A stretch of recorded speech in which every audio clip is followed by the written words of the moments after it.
Is that something that resonates with you? And when somebody else says yes, it sounds similar, but then we don't have a problem at the supplier end. We have it at the distributor end. So, those are kind of pieces that you're able to connect with when you actually take the message to a community. And I think community-driven marketing efforts have really played extremely good dividends to us. Welcome back to another installment of the Next Gen Case Study Series. On today's episode, I have with me Sharad Tiwari, who is the Marketing Director at Veriday, a digital services and transformation company headquartered in Canada. With a career spanning over a decade and a half, Sharad specializes in leveraging marketing strategies and emerging technologies to drive customer engagement and digital innovation. He plays a pivotal role in Veriday's efforts to enhance customer experience through AI-powered solutions and strategic partnerships, which is why we're excited to have him on the show. Sharad, welcome to the program. Thank you, everyone, for having me. Pleasure being here. Yeah, man, the pleasure's all mine. I'm excited to get into some of the work that you're doing here with Veriday, but to kickstart the conversation, let's start with a little bit about you, where you came from, what you're Sure. up to, and how you landed your role as a direct marketing director at Veriday. Sure. So I don't know how far back in time do you want to go, but I started off as a marketing management trainee or a marketing intern, so to speak, a long time ago. This was after my MBA, and dabbled here and there in construction a little bit, a lot of work at Hertz. So that was like my second job. Moved around across different industries, but I was just trying to find exactly what I enjoy doing. Because I have a little bit of a tech background, I just thought that B2B and software is probably where I find a lot of enjoyment, really. So I think for the past 12 years, I've been in the B2B SaaS space. So with Stellar, it's again another organization which has both B2C products, B2B products, marketed their products and services for about 5 years. Moved on to another enterprise called Clara. From there, I moved on to another one called Cispro, and now at Veriday. So along these years, I've worn many hats: product marketing, marketing operations, communication. So finally, I think spending about 4 odd years at Cispro, I got the opportunity to work for Veriday as a marketing director, and I've been here since. So, how many years, sorry, was it? At Veriday, Yeah. it's been about a year, just over a year, about a couple of months, 14 Okay, months. cool. So, Yeah. so when you joined the Veriday team, what was your kind of primary mission initially? What were you up to? So I think when I was brought on board, I think the primary goal for the business was to get the marketing engine humming. So in a way where there were certain pieces which were a little disconnected. So right from understanding what the offerings were to how to sort of bridge the gap between sales and marketing, and basically get the demand engine function in a way where organically there, not just organically, but the demand kind of keeps flowing. So I think that was the narrative. We had to build pipeline because the business hadn't seen marketing driven pipeline for a while. So that was my primary mandate when I was brought on board. Of course, there was a team functioning, so assessing what's being done, where are the opportunities for improvement. I spent a lot of time doing that, having that cross, I would say, functional visibility of how the department is functioning, what's working in marketing, what's not, and basically to understand what are the optimization areas. I think I spent a lot of time doing that.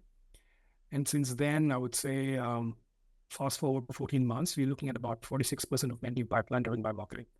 So that's something that I've been busy doing for the past year and a half. Wow. Uh, a lot to take on, a lot to tackle. What were some of the challenges initially that you were facing that you had to overcome? So I think the first and the foremost challenge really was, I think, just the way, so marketing as such was functioning on a very lead-driven model, Hmm. which meant here's a bunch of assets, somebody downloads it, or, an SDR sends something out to somebody. Um, you get a lead, you get an email address that becomes an MQL. So I think the first challenge was to address that gap, because not everybody who's an MQL, or the definition of marketing qualified lead, has to be aligned to 2020, had to be aligned to 2023. The model was a little dated, was very, very lead gen specific centric. You get a bunch of email addresses, then you try and nurture them, and hopefully somebody will raise their hand to have a conversation. But the 2023 model doesn't work like that. So I think the first challenge was to calibrate the business on that model and that way of thinking, so that what was an MQL earlier wasn't an MQL now. So what are MQLs now? So they are basically hand raisers. So the entire marketing engine and the effort had to really focus on creating those hand raisers for your business. People believe in self-service now. Nobody looks at anything that is sent to them unless and until they have a need for it, right? So of course you have to buy something. You probably do your own research. Everything is self-service. You will get the answers from ChatGPT. You will get the answers from Perplexity. People don't even go to Google anymore. So to understand those realities and then tweak the model so that your efforts are invested in a way where people are interested in what you offer. They've done the research. They find them at the right you at the right places. That had to be recalibrated, and which is what I spent a lot of time doing. So MQLs for us changed to anybody who's a hand raiser. So anything after that on the marketing side, uh, we had to revisit it, which meant at one point we had about 300, 400 MQLs in a month, which kind of dropped down to 1/10 of that. So, but quality over quantity. Right, yeah, this is just it. We can go out there and buy a email scraping tool and scrape 100,000 emails, but in sending out those emails, you're only going to get maybe a dozen hand raises, even if you're a rock star at marketing, especially because none of these people are even problem aware or solution aware. They don't even know that they Absolutely. have a problem, and it's not until Absolutely. they have a problem that they're going to go, "Hey, I have a problem." Exactly. How do you get that? And it's people are trying to solve this specific problem. So the more granular you get and the more visible you are, the more chances of you getting noticed. So I think that is the kind of change that really helped us get in front of the right people. The targeting improved. We changed the messaging and just the way we were operating. That did pay a lot of dividends. Okay. You just mentioned something that I haven't heard anybody yet on the show. After 120 conversations so far, nobody has said this. You have to get granular on the content. You have to get granular on the message. Now, um, a lot of us, let's just say, from a, I'm a marketing firm and I'm trying to find customers who need marketing. So I'm going to run some ads and I'm going to say, hey, do you need marketing? And I'm going to get lost in the mix of other people saying Typically, that exact same message. And so that's why it's not effective. But what you absolutely. just said about getting granular, I want to go deeper on what your thoughts are on that and what does that mean from where I just kind of started that as a baseline like, oh, we're very general. Where do you want to get to with that message? So let's just look at me as a consumer, you as a consumer, or rather, I can give you another example from a past life. So I was working for an ERP software company, and we were trying to implement ABM. So again, when you try and implement ABM, you have a target account list. You understand what are the different segments. You try and create those personas. And there are sub segments, and for each sub segment, there are a bunch of personas as well. Now, when we are trying to do this exercise, we looked at our message. We are another ERP software. How do you create that differentiation, and do people really care about it until the time they really understand? So one is to build the understanding of, yes, this is the solution to their problem, and the other piece is to really set yourself as a brand where they think of you whenever there's a need, right? So there are two sets of problem really. And by granularity, this is what I mean. So if somebody has to solve a problem, let's say there's a food manufacturer. To a food manufacturer, what's extremely important would be traceability. So they have to, by law, really, they have to have visibility from farm to fork. That's how they put it, which means that where is it sourced from? Is it sourced sustainably? What are the batch numbers? How is it stored? What are the conditions there? Well, what were the other ingredients used in the product? Everything has to be labeled correctly. How was it shipped out? What are the conditions? Where was it stored at the retail facility? And then how was it sold? So from farm to fork, you have to have that visibility. Now, all the messages were driven in a way where um, food and manufacturing software, it doesn't really create that differentiation in value. But when you sub-segment your audience, you understand that, yes, this is a pain. So for every single step in that process, there has to be traceability involved. So what you started to do is started to shout content, how to create and educate, how to build that traceability, and which is where granularity comes in, to sort of be aware of what that pain point really is, know the buyer, use the product. And I think I can't say this enough, know the product. It's extremely, extremely important. What can the product do? I mean, bells and whistles, all products have them, but how can it be useful? What use case can it solve for the end buyer? I think that's where the messaging magic lies. Okay. So when it comes to the very granular questions and answers as a kind of a baseline. This is where we're going to start with it all. What is Veriday's approach to addressing the volume that is necessary to address all of these questions? Because here's the risk, right? As a business owner, we know, okay, if we solve very generally, 1 to 3 problems in our content, we can, that's something that we can attack. That seems very feasible and doable. And then when you cross that with, the budget and, what we have for resources for team and all that other stuff, okay, that's the best we can do. However, when we get as granular as you're suggesting, that means there could be thousands of pieces of content that we would have to create in order to keep up with the demand that our prospects are of questions our prospects are asking. So what's Veriday's approach to simplifying that or smoothing it Mhm. out or making it an effective process? So I think it's of course a very reasonable question to ask, like how much is too much or how much is enough? There is Mm-hmm. no right or wrong answer really. I Right. think what you got to do is you got to pick where you start and then go off of that. So I think we found some I would say success really would be to create content pieces. So content is of course extremely important, but we know what we do and we know what we do really, really well. So Mm-hmm. what we try and do is we take those stories and problems we've solved for our customers into closed group communities. So those closed group communities, what happens is chances are, you have advocates, you are able to build relations, you're able to build referenceability, and that kind of drives conversations. Hey, I've solved a problem for, let's say, a large manufacturer. They had this supply distribution problem where stocking was a major issue. They didn't have any visibility into when to order or when to place the order. We solved that problem for them. Is that something that resonates with you? And when somebody else says, yes, it sounds similar, but then we don't have a problem at the supplier end. We have it at the distributor end. So, those are the kind of pieces that you're able to connect with when you actually take the message to a community. And I think community-driven marketing efforts have really paid extremely good dividends to us. So Yeah, yes, it has to be a balance.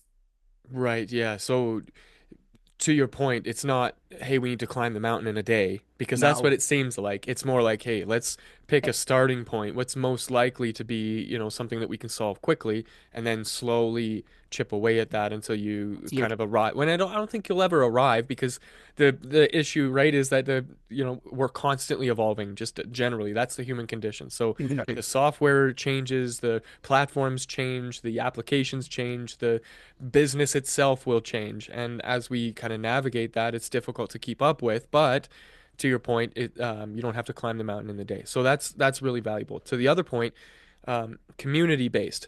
Now, I read somewhere that there has been another one of these kind of natural accidental evolutions of, hey, community is one thing. We're kind of getting it's overdone. Everybody wants to have a community, so there's Yep. everybody starting communities that don't even have usefulness. And uh, the shift has now gone to, it's not a community as much as it is a playground. And so this is where you see things like open source software where you can come in, you can play around with it, but if you need technical application of that, then we can you can hire our firm and we're going to help you implement something like that. Agreed. So is that what you're pointing at, is like creating something where people can interact in that way in a more meaningful way? Well, again, I wouldn't really categorize it as something that everybody needs to create. What Mm, really happens is you have to be present in the right network. So if you look at, let's look at BDU, for example, or some of these other larger firms. So a lot of these organizations are specializing in creating those communities of professionals. So let's say cybersecurity is a domain. There will be a cybersecurity community where people kind of rely on their peer network to solve business problems that they're trying to solve. So whenever there is opportunity to be present in a gathering like that, or in a community, be part of a community like that where you can actually add value, I think marketing can draw tremendous value from something like that. And which is why you have to know the product, you have to know the people you're targeting, so that when you talk to these people, you come across as somebody who can really add value to the pain points that they have.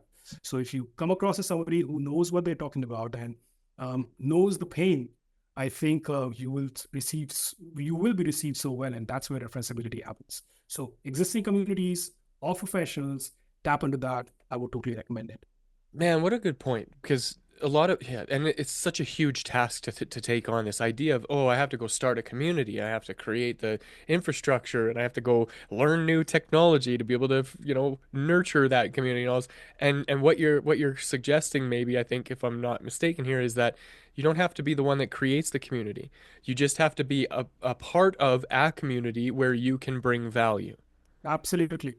Okay, so if Absolutely. that's true, how do we find that? Where do we go to identify what are you doing specifically that helped you tap into these communities where you can be of service or value?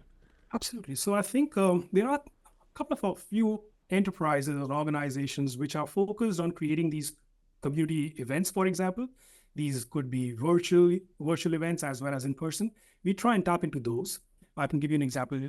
There's an organization that we work with. It's called GBI Impact, and they have this community of IT professionals, which means they would be system architects, they would be directors in IT infrastructure and management, application development, and all of. And these are people that we typically would want to work with.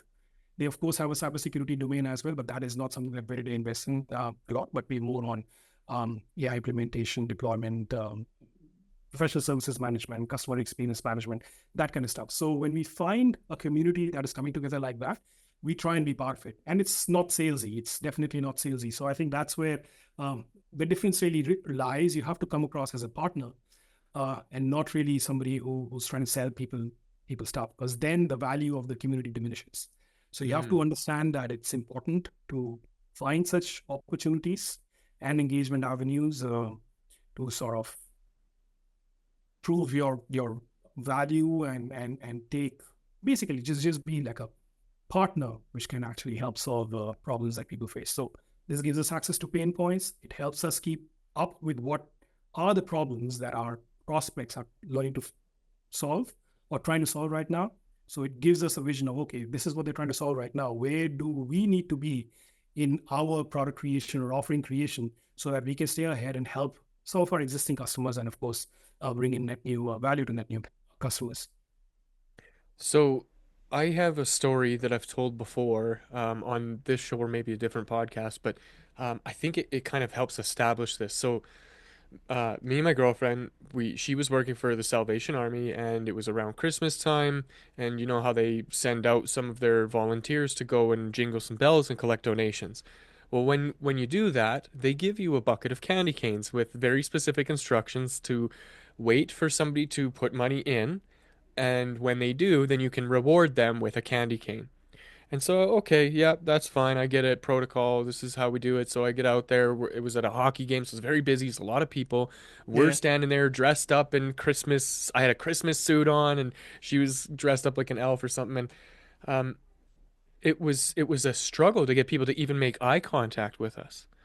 And I don't like that. I don't know anybody else, but if you feel like a pariah, it's very difficult to maintain some level of humility in that situation. So I took it upon myself to break the rules. I opened the bucket of candy canes, I grabbed a handful, and I just went out into the crowd and I started handing them out to people because I was like, you know what? Maybe people just aren't. They think that we're not approachable or that we're not friendly or it could have been a million reasons why. What I Mhm. found was when I started doing this, it wasn't maybe a half a dozen steps before that person was reaching into their pocket and fumbling through their change to come back and drop a couple of quarters in our bucket. Now, by the end of the night, our bucket was so full that the lady who had brought it couldn't carry it. She had to make me carry it. So I'll give you an idea of how much change was in the bucket.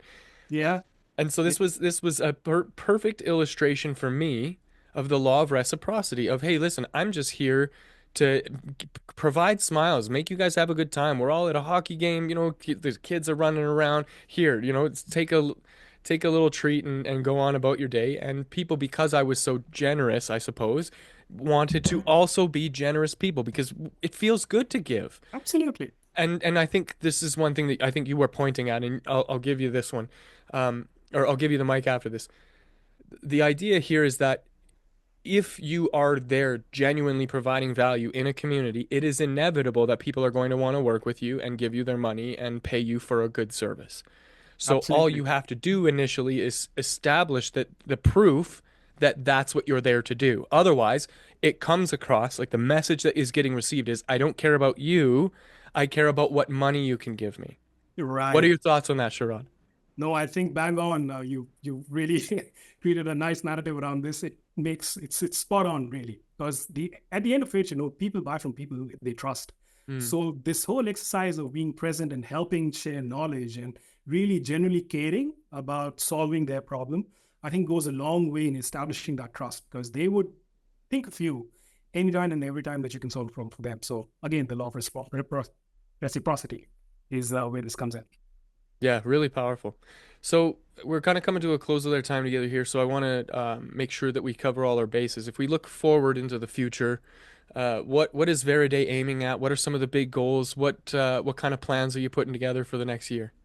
So I think for us is to just make sure that we grow the way we intended to. So of course we have our growth goals, Hmm. and marketing will play a strong role in building that. Sales is of course collaborating with marketing. So I think our next milestone really will be to deliver the growth that the organization has set ourselves for. So past couple of years have been a little rough, a function of the economy, but I think the vision really is to get the growth that we all have been working hard to get.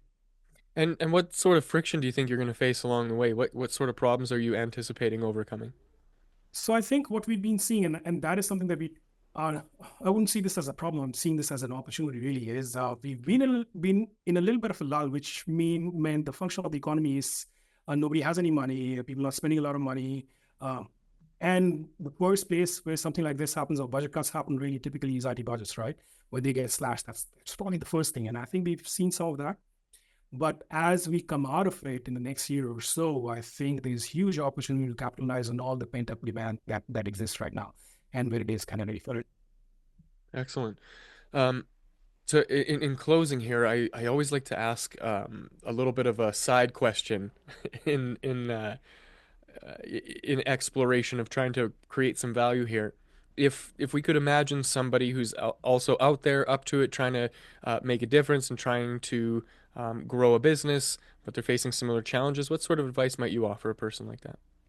Well, first, it's a loaded question, really. I think first is believe in what you do, Hmm. and look really, really dig deeper to figure out the value that you bring. So I think those are the two things that I would really compel or encourage people to look at. So don't give up and figure out the value that you can bring in. Once you have those two pieces in play, there's no stopping it. Really powerful. Sharad, if somebody wanted to reach out to you to pick your brain further or perhaps work with you, what's the best way for them to do that? Find me on LinkedIn. Nice and easy. We'll make sure to link to that in the show notes so that anybody watching or listening will be able to find you easily. On that note, if you're looking to get in touch with me and my team for any of your marketing or AI needs, you can visit nextgengrowth.com. Otherwise, that's it for this conversation. Thanks for joining us in this episode, and I will see you in the next.